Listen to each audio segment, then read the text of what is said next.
புதுயுகம் மற்றும் Arun land promoters Tirunelveli இணைந்து வழங்கும் Thoothukudi marathon 2026 run for health மற்றும் 100% வாக்களிப்பது குறித்த விழிப்புணர்வு marathon co presented by Tamilnad mercantile bank limited. நாள் மார்ச் 1, 2026. இடம் தருவை விளையாட்டு மைதானம், தூத்துக்குடி. அனைவரும் வருக. அனுமதி இலவசம்.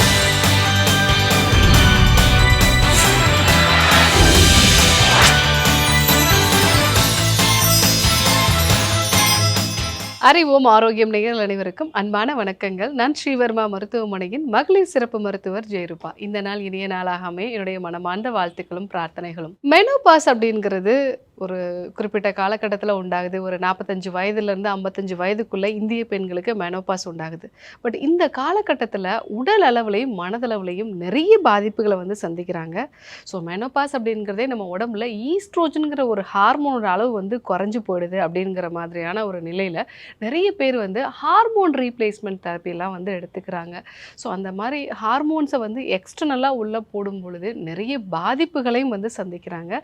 ஸோ இந்த மெனோபாஸ் அப்படின்னா என்ன, இதற்கு என்னென்ன விஷயங்களெல்லாம் நம்ம ஃபாலோ பண்ணணும், பக்க விளைவுகள் இல்லாமல் ஆரோக்கியமான முறையில் மெனோபாஸில் எப்படி நம்ம வாழ்வியல் முறைகளை மாற்றி அமைச்சுக்கிறது, உணவு முறைகளை எப்படி மாற்றி அமைச்சுக்கிறது, இதை பற்றி தான் நம்ம இன்றைக்கி பார்க்க இருக்கிறோம்.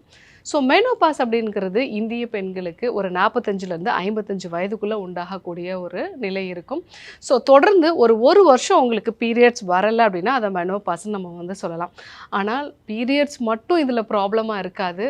சடனாக நிறைய பேருக்கு வெயிட் போடும். அதுவும் வயிறு பகுதியிலையும் தொடை பகுதியிலையும் மட்டும் தொடர்ந்து வெயிட் போடும். அதே மாதிரி ஏதாவது ஒரு வலி சொல்லிகிட்டே இருப்பாங்க. கழுத்து வலி, இடுப்பு வலி, முழங்கால் வலி. ஸோ தசைகள்லையும் எலும்புகள்லையும் ஏதாவது ஒரு வலி இருந்துக்கிட்டே இருக்கும். ஸோ இதுவும் அந்த மெனோபாஸ் காலகட்டத்தில் தான் உண்டாகும். மூணாவதாக சரியான இரவு தூக்கம் அவங்களுக்கு இருக்காது. டே டைமில் ரொம்ப டயர்டாக இருப்பாங்க. ஸோ நைட்டில் அடிக்கடி தூக்கம் தடைப்படக்கூடிய ஒரு நிலையோ இல்லை தூக்கத்தை தொடங்குறதே சிரமம். சில பேர் பார்த்திங்கன்னா மிட் நைட்டில் எனக்கு தூக்கம் போயிடுது டாக்டர் அப்படின்னு சொல்லுவாங்க. ஸோ தூக்கத்தில் நிறைய மாற்றங்கள் இந்த மெனோபாஸ் காலகட்டத்தில் இருக்கும். நாலாவதாக சடனாக பாடி ஹீட் ஆகி வேர்த்து கொட்டும். ஹாட் ஃப்ளாஷஸ் அப்படின்னு நம்ம சொல்லுவோம். ஸோ வீட்டில் எல்லாருக்கும் நார்மலான ஒரு டெம்பரேச்சரில் தான் இருப்பாங்க, ஏசியில் தான் இருப்பாங்க, ஃபேன் போட்டிருக்கோம். ஆனாலும் இவங்களுக்கு சடனாக உடம்பு ஹீட் ஆகி வேர்த்து கொட்டும். ஸோ இந்த மாதிரி நிலைகளும் இந்த மெனோபாஸ் காலகட்டத்தில் உண்டாகும். அஞ்சாவதாக அவங்களுக்கு ஞாபக மறதி நிறைய இருக்கும்.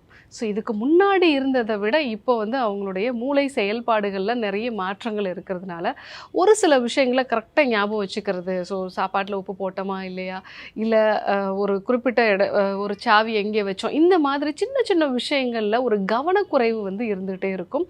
ஸோ இது மெனோபாஸ் காலகட்டத்தில் நிறைய பெண்களுக்கு உருவாகிறது தான். அதே மாதிரி ஆறாவதாக சில பெண்களுக்கு பார்த்திங்க அப்படின்னா மூட் ஸ்விங்ஸ் நிறைய இருக்கும். சின்ன சின்ன விஷயத்துக்கெலாம் அதிகமாக கோபப்படுவாங்க. ஸோ வீட்டில் இருக்கவங்களே சொல்லுவாங்க, அம்மா இதுக்கு முன்னாடிலாம் இதுக்கெல்லாம் கோபப்பட மாட்டாங்களே, இப்போல்லாம் பார்த்திங்கன்னா தொட்டதுக்கெல்லாம் கோபப்படுறாங்க, சின்ன விஷயத்துக்கெலாம் பதட்டம் ஆகிடுறாங்க. ஸோ கொஞ்சம் லேட் ஆனாலும் பதட்டமாகி அடிக்கடி கால் பண்ண ஆரம்பிச்சிடுறாங்க.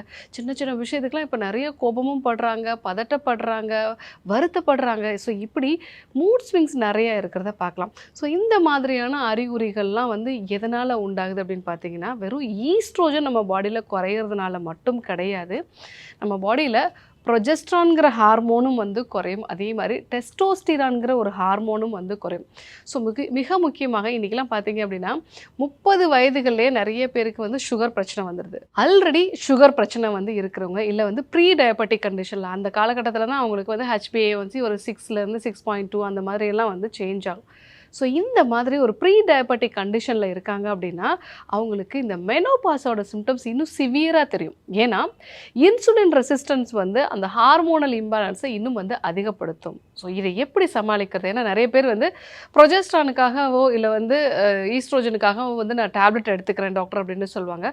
ஸோ இந்த டேப்லெட்ஸ் எடுக்கும்போது நிறைய பக்க விளைவுகள் வரும். டாக்டர்ஸே சொல்லுவாங்க, ஸோ இந்த மாதிரியான ஹார்மோன் மாத்திரைகள் எடுத்துக்கிட்டோம் அப்படின்னா பிரஸ்ட் கேன்சர் வர்றதுக்கு, எண்டோமெட்ரியல் கேன்சர் வர்றதுக்கு நிறைய சான்சஸ் இருக்குது. அதே மாதிரி இரத்த குழாய்களுக்குள்ளே ரத்தம் உறைஞ்சு ஸ்ட்ரோக் மாதிரியான பிரச்சனைகள் வர்றதுக்கு நிறைய வாய்ப்புகள் இருக்குது.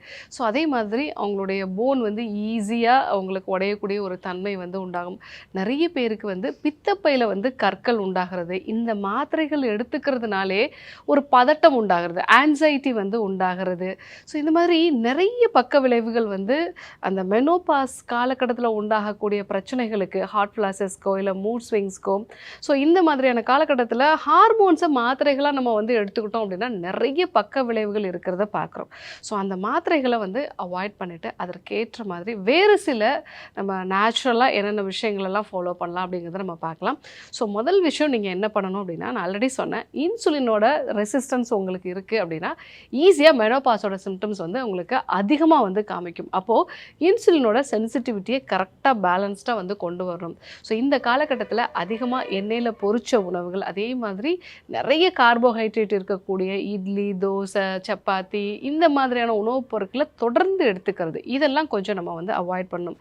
நிறைய இனிப்பு வகைகள், அதே மாதிரி பிரெட்டு, பேக்கெட்டில் அடைக்கப்பட்ட உணவுகள், இது எல்லாமே உங்களுக்கு இன்சுலின் ரெசிஸ்டன்ஸை வந்து அதிகப்படுத்தி இந்த பீரியட்ஸ் காலகட்டத்தில் அதிகமான ப்ளீடிங் வர்றது, அதே மாதிரி வந்து நான் சொன்ன அந்த ஹாட் ஃப்ளாஷஸ் மாதிரியான விஷயங்கள், மூட் ஸ்விங்ஸ் நிறையா வருது, இது மாதிரி மெனோபாஸோட பெரும்பாலான சிம்டம்ஸை வந்து இது அதிகப்படுத்தும். ஸோ இந்த உணவுப் பொருட்களெல்லாம் வந்து அவாய்ட் பண்ணிவிட்டு நல்ல ப்ரோட்டீனும் கொழுப்பும் இருக்கக்கூடிய உணவுப் பொருட்கள் வந்து எடுத்துக்கணும்.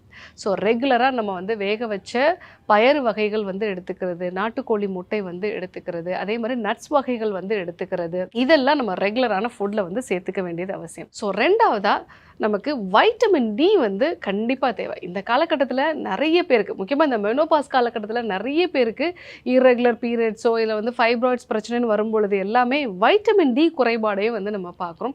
ஸோ வைட்டமின் டி ரொம்ப கம்மியாக இருந்துச்சு அப்படின்னா அவங்களுக்கு இந்த மெனோபாஸோட பாதிப்புகள் இன்னும் அதிகமாக தெரியும்.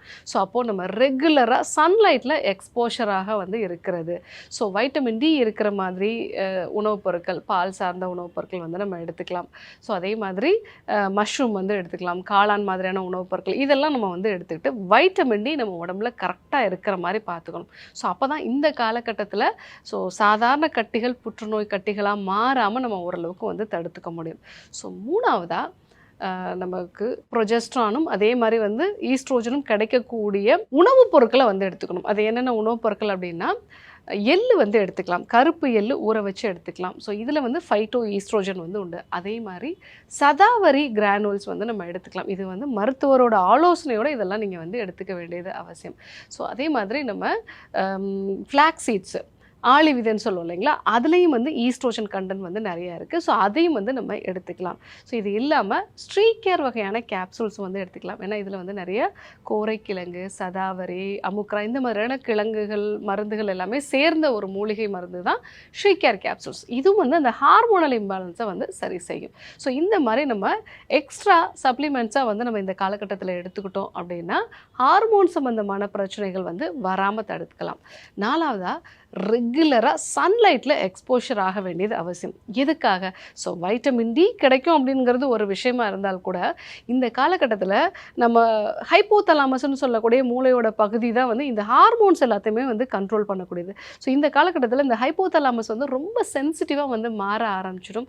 ஸோ நம்ம பாடியில் இந்த சர்க்கேடியன் ரிதம்னு சொல்லக்கூடிய ஒரு விஷயம், நம்ம வெளிச்சம் இருக்கும்போது தூக்கம் வரக்கூடாது, வெளிச்சம் குறைஞ்சவுடனே நல்ல தூக்கம் வந்து வரணும். ஸோ இந்த மாதிரியான விஷயங்களெல்லாம் நம்ம உடம்புல கரெக்டாக நடக்கணும் அப்படின்னா நம்ம கொஞ்சம் சன்லைட்டில் எக்ஸ்போஷர் ஆக வேண்டியது அவசியம். காலை நேரத்துலையும் சரி, அதே மாதிரி ஈவினிங் டைமில் இல்லை நைட்டில் வந்து பார்த்திங்க அப்படின்னா அந்த நிலவோட அந்த வெளிச்சம் இதெல்லாமே நம்ம உடலுக்கு வந்து தேவை. இது எல்லாத்தையுமே நம்மளுடைய உடல் வந்து ஒரு இன்புட்டாக வந்து எடுத்துக்கிட்டு ஸோ அந்த காலகட்டத்துக்கு ஏற்ற மாதிரியான ஹார்மோன்ஸை வந்து வெளிப்படுத்தும். ஸோ அப்போது நம்ம வெயிலையும் இருக்கணும், நைட்டில் இருக்கக்கூடிய அது நிலவோட வெளிச்சம், அந்த ஒரு குளிர், இது எல்லாமே நமக்கு தேவை. ஸோ அந்த மாதிரி நம்ம வந்து நேச்சுரோட கொஞ்சம் வந்து இணைஞ்சு இருக்கிற மாதிரி நம்ம வந்து பார்த்துக்கணும். அடுத்ததாக நம்ம ஐந்தாவதாக ரெகுலராக ஏதாவது ஒரு எக்ஸசைஸ் ஸ்கெட்யூல் வந்து ஃபாலோ பண்ணணும். முக்கியமாக பார்த்திங்கன்னா மசில் பில்டிங் எக்ஸசைஸ், சின்ன சின்ன வெயிட் லிஃப்ட் பண்ணக்கூடிய எக்ஸசைஸ் வந்து கண்டிப்பாக வந்து நம்ம பண்ணணும்.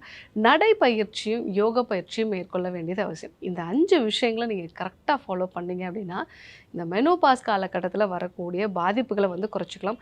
மிக முக்கியமாக ஹார்மோன்ஸ் மாத்திரைகளை எடுத்துக்கிறத நம்ம வந்து தவிர்க்க வேண்டியது அவசியம். ஸோ அதுக்கு இந்த நேச்சுரலான சொல்யூஷன்ஸ் எல்லாத்தையுமே நம்ம ஃபாலோ பண்ணோம் அப்படின்னா இந்த மெனோபாஸ் காலகட்டத்தில் வரக்கூடிய பெரும்பாலான பிரச்சனைகளை வந்து நம்ம சரி செஞ்சுக்கலாம். ஸோ இன்றைக்கி மெனோபாஸ் காலகட்டத்தில் என்னென்ன அறிகுறிகள்லாம் வரும், ஸோ இதை இயற்கையான முறையில் எப்படி சரி பண்ணணும் அப்படிங்கிற விஷயங்கள் எல்லாமே வந்து தெரிஞ்சுக்கிட்டோம். கண்டிப்பாக ஃபாலோ பண்ணி பாருங்கள். இதே போன்று ஒரு நல்ல தகவலோடு உங்களை சந்திக்கிறேன்.